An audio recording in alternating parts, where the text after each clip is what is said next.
Like to Tom Piotrowski at CommSec for a look at the markets. Been a kind of a red letter day, I suppose, for the last little while. Tom, how are we going to go today? Yeah, unfortunately, we had 4 days of gains brought to an end by Jerome Powell's comments yesterday. Yeah. Pete. So the market finishing down by around 0.75%.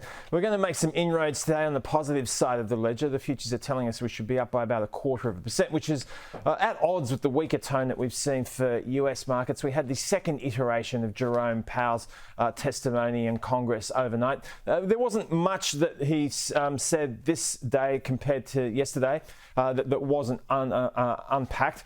He did qualify the fact that the desire to raise rates more aggressively would have to be accompanied by stronger economic news. So that's why the jobs data of the day was prominent, because this is the private measure of jobs growth. It was much stronger than what the market had expected. It's a measure called the ADP report. It precedes the official government numbers, which will be released on Friday. Another measure which looks at job openings showed that for every American looking for a job, there are almost 2 available. So this just gives you an indication of the strength of the US job market, and it's really what Mr. Powell is hinging this notion of higher rates on it. If the employment picture remains strong, then that aggressive conversation around rates will remain.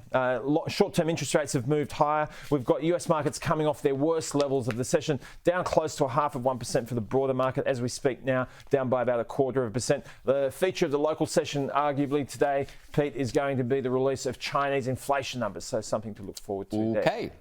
Good to see you, Tom.